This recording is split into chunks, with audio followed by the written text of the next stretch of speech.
Bonjour, je m'appelle Patricia Sparti et je suis collaboratrice sociale à la Vivo de Lausanne, une association de défense des retraités. Je vais vous parler aujourd'hui des questions fiscales liées plus particulièrement au passage de la vie active à la retraite. Normalement, à la retraite, les revenus baissent et les impôts également, mais peut-être pas autant que l'on espérait. Il faut notamment savoir que le canton de Vaud, contrairement à d'autres cantons suisses, ne prévoit pas de déduction particulière destinée aux contribuables retraités. Toutefois, il est important de prêter attention à certains points. Pour commencer, il faut savoir qu'une fois devenu bénéficiaire d'une rente de vieillesse, anticipée ou non, tout le monde remplit une déclaration ordinaire et ceci indépendamment du permis de séjour. Plus d'impôt à la source pour les rentiers. On regarde deux exemples. On regarde d'abord la situation d'Antonio, qui est une personne seule.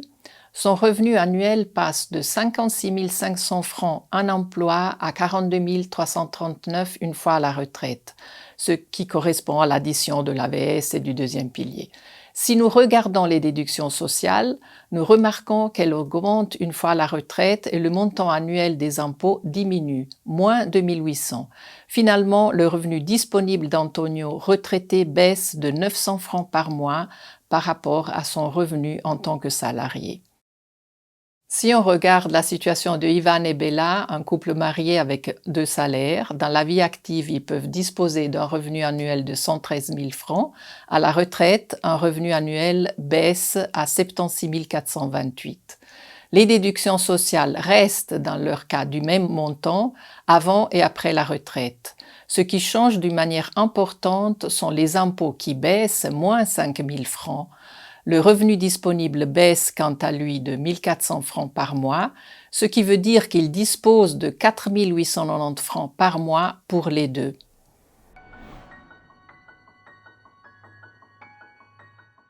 Du point de vue fiscal, la différence est la suivante. La rente, elle est taxée à 100%. En revanche, le capital est taxé séparément, sans déduction, mais au tiers du taux. Dans le cas où vous décidiez de prendre le deuxième pilier en capital, vous allez payer moins d'impôts. Mais la décision est délicate car elle dépend de différents facteurs, comme par exemple le lieu où vous souhaitez vivre. Vous décidez de rentrer dans votre pays, vous restez en Suisse. D'autre part, le versement mensuel de la rente est à vie, alors que le capital diminue petit à petit. Il faut bien réfléchir aux choix possibles selon votre situation personnelle.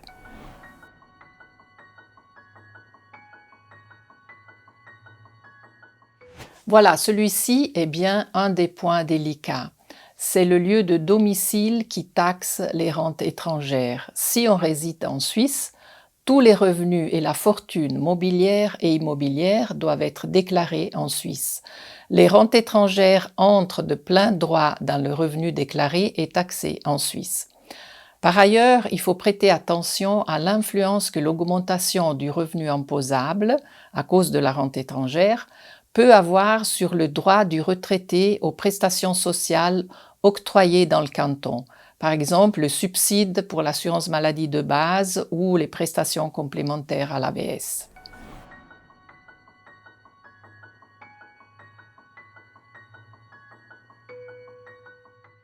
Oui, la législation suisse en matière fiscale considère obligatoire de dénoncer tous les biens à l'étranger de la part des contribuables résidant en Suisse.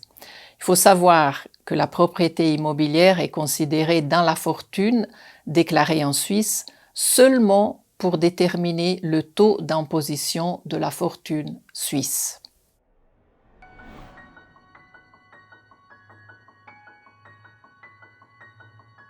Alors cela dépend des accords bilatéraux entre la Suisse et le pays en question. Le principe général est celui que les revenus sont taxés dans le lieu de séjour. Et dans ce sens, il y a une convention entre la Suisse et les pays de l'Union européenne qui prévoit la taxation dans les pays de séjour. Pour les autres pays, il faut se référer aux conventions bilatérales en matière de prévoyance sociale. Le conseil est celui de bien se renseigner, par exemple auprès de votre consulat en Suisse. Oui, il y a des prestations non imposables, en particulier les allocations pour impotence, les prestations complémentaires à l'AVS et plus rarement les indemnités pour atteinte à l'intégrité. Ces 3 prestations ne sont pas imposables et de ce fait ne doivent pas figurer parmi les revenus imposables dans la déclaration d'impôt. Par ailleurs, l'allocation pour impotence donne droit à une déduction forfaitaire qui varie selon le degré d'impotence reconnu.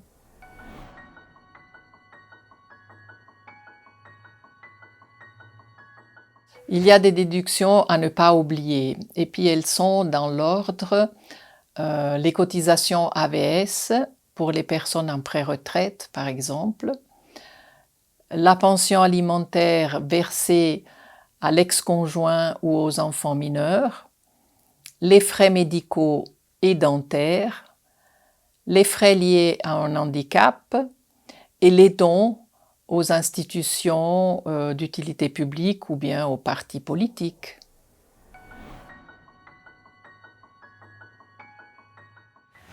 Comme vous avez pu le constater, la question des impôts à la retraite est compliquée, chaque situation est unique. La Vivo est là pour répondre à vos questions et vous aider. Vous pouvez nous contacter par téléphone ou par mail, on va vous fixer un rendez-vous. À bientôt!